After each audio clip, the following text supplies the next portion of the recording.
चलो नट्स, आज हम बात करेंगे लोकी का मल्टीवर्स ट्री क्या फ्रूट्स देता है। एमसीयू की हिस्ट्री में बहुत सारे मूवमेंट आए, पर जो मूवमेंट लोकी के फैलाने में हुआ उसने मार्वल्स के रूल्स ही चेंज कर दिए। लोकी ने मल्टीवर्स को डिस्ट्रॉय नहीं किया, उसने उसे एक ट्री का शेप दे दिया। पर आज का सवाल सिंपल नहीं है, क्या ये मल्टीवर्स ट्री सिर्फ टाइमलाइन को होल्ड करता है या फिर ये फ्यूचर के सबसे डेंजरस इवेंट्स को जन्म देता है। सीधा बोलूं, क्या ये ट्री फ्रूट्स भी देता है, और अगर देता है तो वो फ्रूट्स हीरोज होंगे या एमसीयू के सबसे बड़े नाइटमेयर्स। ही हू रिमेन्स ने स्केयर टाइमलाइन बनाई थी। रीजन सिंपल था, कंट्रोल अपने हाथ में लेना। एक टाइमलाइन, एक आउटकम, नो वार। पर जहां कंट्रोल होता है वहां फ्रीडम मर जाती है। लोकी ने ये समझा। लोकी ने टाइमलाइंस को फ्री छोड़ दिया, लेकिन बिना स्ट्रक्चर के freedom is equal to chaos. इसलिए लोकी ने एक सिंपल चॉइस ली, हर टाइमलाइन को एक ट्री के स्ट्रक्चर में बाइंड करना। ट्री का मतलब roots is equal to past जो चेंज नहीं होता, trunk is equal to present जो स्टेबल रहना चाहिए, branches is equal to future जो कॉन्स्टेंटली ग्रो करता रहे। ये मल्टीवर्स अब एक लिविंग ऑर्गेनिज्म बन चुका है। मार्वल ने डेलिबरेटली ट्री चूज किया। लाइन होती तो डेस्टिनी फिक्स्ड होती, सर्किल होता तो टाइम लूप बन जाता। ट्री का मतलब होता है ग्रो, एवोल्यूशन, कॉन्सिक्वेंसेस। ट्री का एक रूल होता है, जो जिंदा होता है वो कुछ प्रोड्यूस करता है, और यहीं से फ्रूट्स का कंसेप्ट आता है। नॉर्स माइथोलॉजी में यग्ड्रेसिल सिर्फ ट्री नहीं था, वो एक कॉस्मिक सिस्टम था। उसके ब्रांचेस पर गॉड्स रहते थे, मॉन्स्टर जन्म लेते थे, वार्स प्लान होती थी। यग्ड्रेसिल के फ्रूट का मतलब एप्पल्स नहीं था,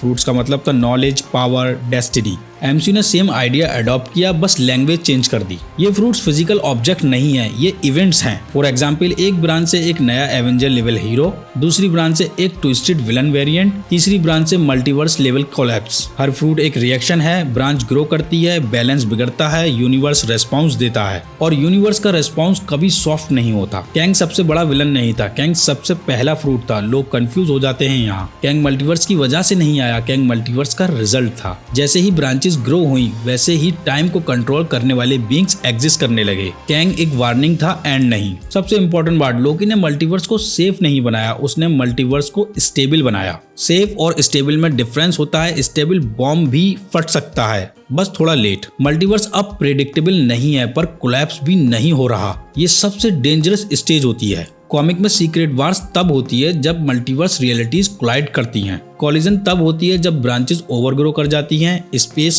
कम पड़ जाता है, यूनिवर्स एक दूसरे को ईट करने लगता है। लोकी का ट्री इस वार को रोक नहीं रहा, वो इस वार को टाइम दे रहा है। हर फ्रूट एक स्टेप है, सीक्रेट वार्स की तरह। लोकी अब विलन नहीं है, हीरो भी नहीं है, वो एक कॉस्मिक गार्डनर है। गार्डनर का काम होता है ट्री को जिंदा रखना, फ्रूट्स का टेस्ट चूज न करना। अगर कोई इंटरफेयर करे, फ्री विल मर जाती है। अगर इंटरफेयर ना करे, चाओस ग्रो करता है। ये लोकी की इटर्नल पनिशमेंट है। अगला फ्रूट कैंग से ज्यादा स्मार्ट, थैनोस से ज्यादा ब्रूटल और मल्टीवर्स के रूल तोड़ने वाला हो सकता है, जैसे कि डूम या कोई ऐसा कैरेक्टर जो एमसीयू ने अभी तक इंट्रोड्यूस भी ना किया हो। ट्री ग्रो करेगा और फ्रूट्स आएंगे ही। तो सवाल का आंसर क्लियर है, हाँ, लोकी का मल्टीवर्स ट्री फ्रूट्स देता है, पर हर फ्रूट स्वीट नहीं होता। कुछ फ्रूट्स एमसीयू को ग्रो करेंगे और कुछ एमसीयू को तोड़ देंगे। अब असली सवाल ये नहीं है नेक्स्ट फ्रूट कौन होगा, असली सवाल ये है क्या मार्वल उस चाओस को सरवाइव कर पाएगा। कमेंट करो, नेक्स्ट फ्रूट हीरो होगा या विलन होगा या कुछ और होगा। अपना ओपिनियन कमेंट करके कमेंट में जरूर बताओ। वीडियो पसंद आई तो वीडियो को लाइक कर दो और चैनल को तो डेफिनेटली सब्सक्राइब कर दो।